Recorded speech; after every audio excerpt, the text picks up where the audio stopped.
Join the guiding light already in progress. Is Barnaby guilty or innocent? Today at 4. Much. Night, sport. I'll see you all when I put him to bed. Okay. Well, Mike, how's your drink? I'm fine.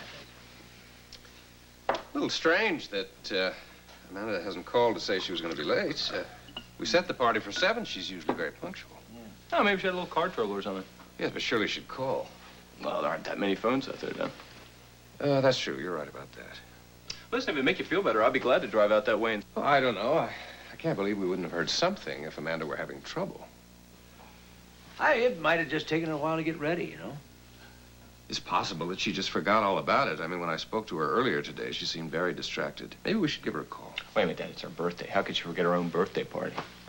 Well, she might if Mark Evans were distracting her. Why don't I call the house and see if she's left? Do you know whether or not Berta's coming tonight? Yeah, well, I think she... Oh, didn't she the Martins for a while? She'll probably walk in 1 minute or something Yeah, like that. probably.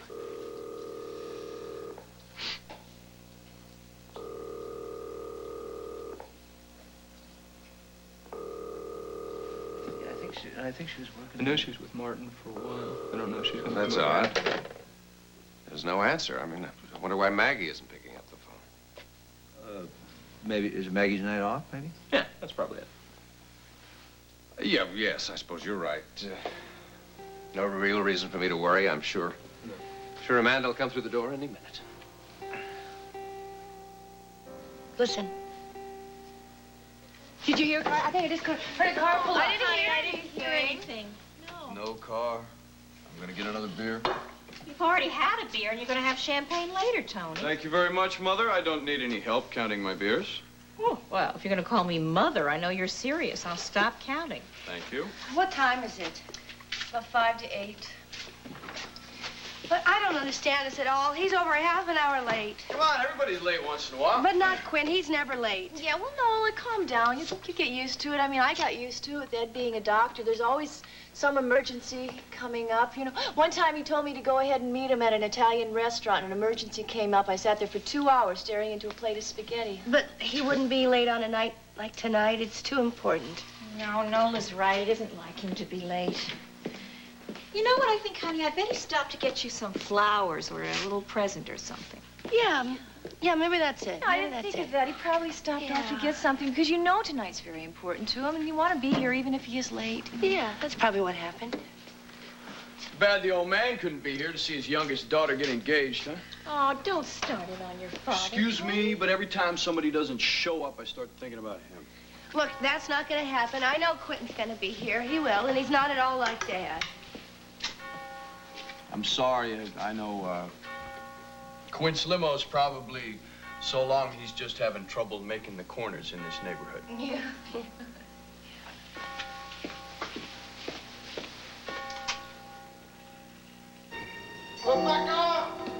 Well, Sam, our little tableau is almost complete. Quentin McCord is about to join us. I don't know what you're talking about, and why don't you stop calling me Sam? Look, please don't antagonize her. I'm frightened. There's no need to be frightened, Amanda. Everything's gonna be all right, and I can explain all of this to you. You have more people than Amanda to explain to. Many more. Rebecca, what the hell is going on here? Hello, Quentin. Your note said you were going to try and kill yourself. What are these people doing here? You'll find out soon enough.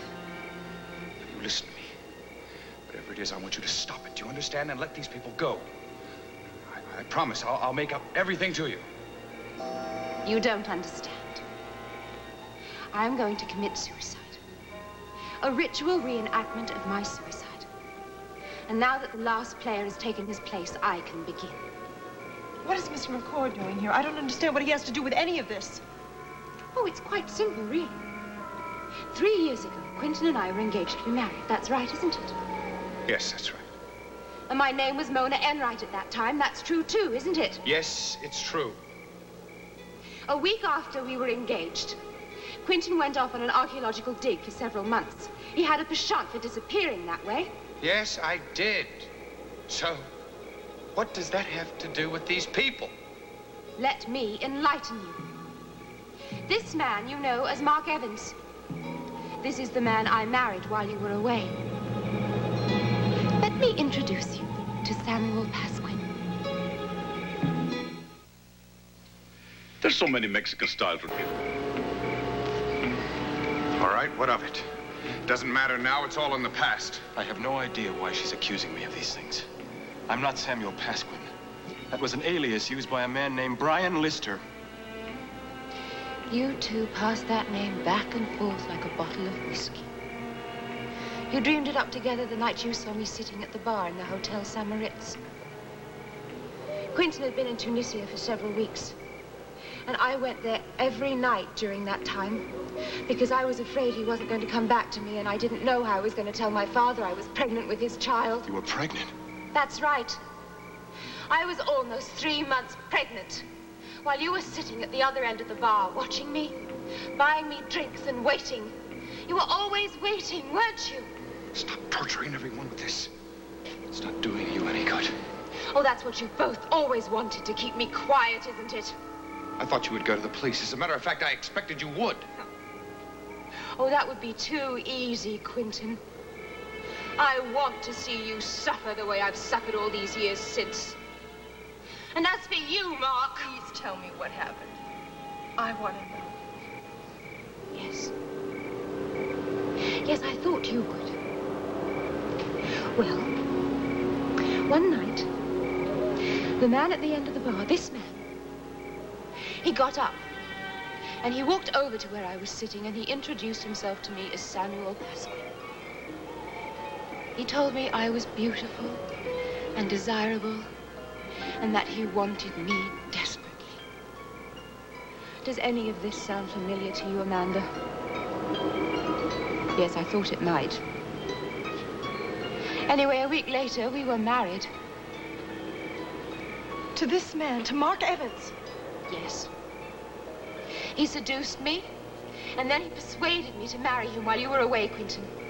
Oh, not because he loved me, but because he knew how rich I was. Mark was the one who came between us. That's what I tried to tell you 3 years ago on the cliff in Switzerland, but you wouldn't listen to me. You started shaking me, and then you fell yourself. You fall with me. No. I was running and crying and trying to get you help. Mark, you stand there. I said stand there.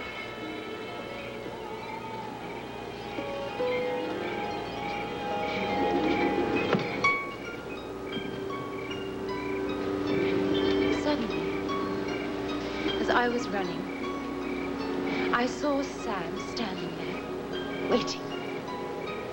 Just as he'd waited in the bar at the Hotel Samaritz.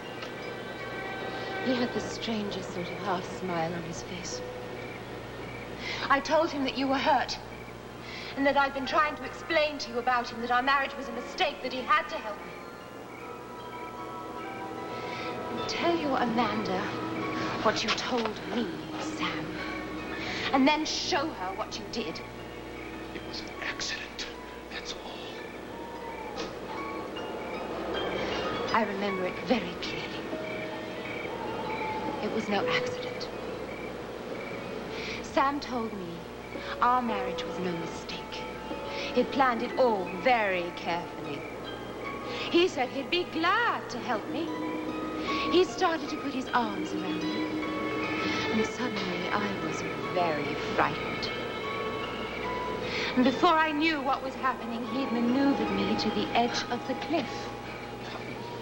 And before I knew what happened, he pushed me out into the abyss. It wasn't me. I didn't do it, did I? No, Quint.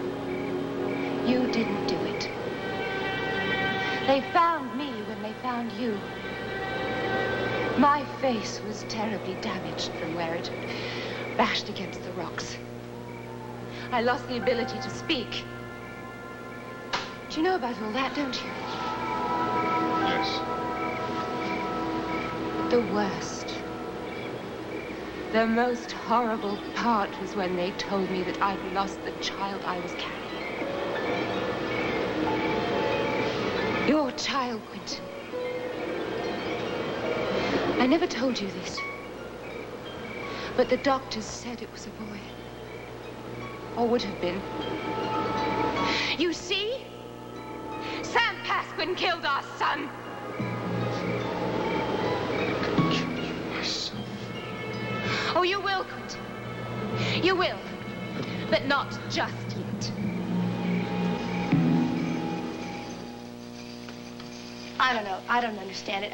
Maybe, I mean, he is over an hour late, and maybe there was some sort of accident or something. No. If there was an accident, they'd notify you. Oh, come on, Maureen. Those hospital people, it takes forever to call anybody.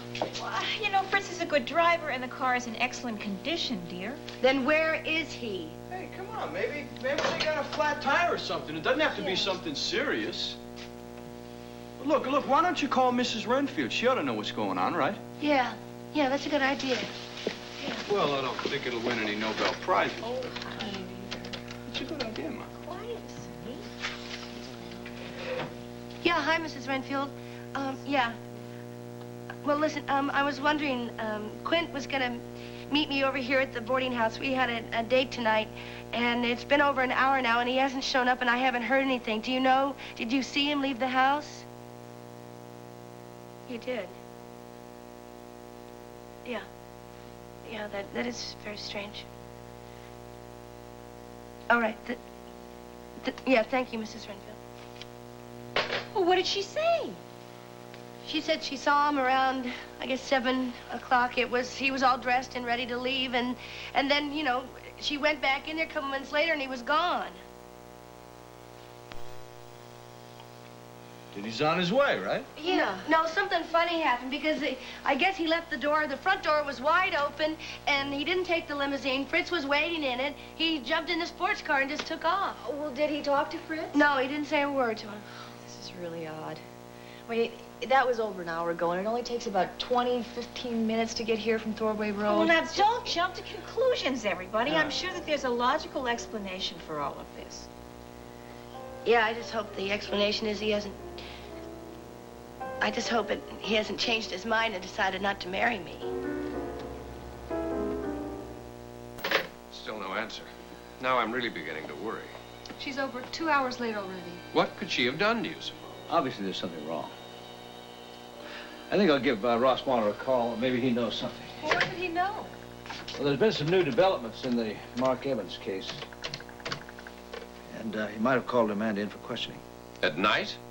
And he's questioned her already. I mean, hasn't he done enough to her as it is? I know you're going to say it's only part of his job, but I think it goes beyond that. And I haven't wanted to tell you this, but yesterday Amanda got a birthday present with a card in it from Mona Enright. What? I don't get it. Who's Mona Enright? Peter Enright's daughter. But that's not possible. Why not? Mona Enright has been dead for 3 years. Well, supposedly, but there have been some very strange things happening recently. Yeah, if she's sending out birthday cards, I'd say you're right. Sounds very strange. Entirely too strange, and I'm not going to sit here and wait. Alan, where are you going to go? I'm going to go to Amanda's house, and if one thing is out of place, I'm going to call the police. Yeah, I'm going to go with you. I don't like this any better than you do. Listen, you want me to come along with you now? No, I'd rather you stayed here with Hope. I don't want her to be alone until I know what's happening with Amanda. Yeah. No, listen, Philip, if you've got other plans, really don't. No, that's okay. My schedule's free. Fine.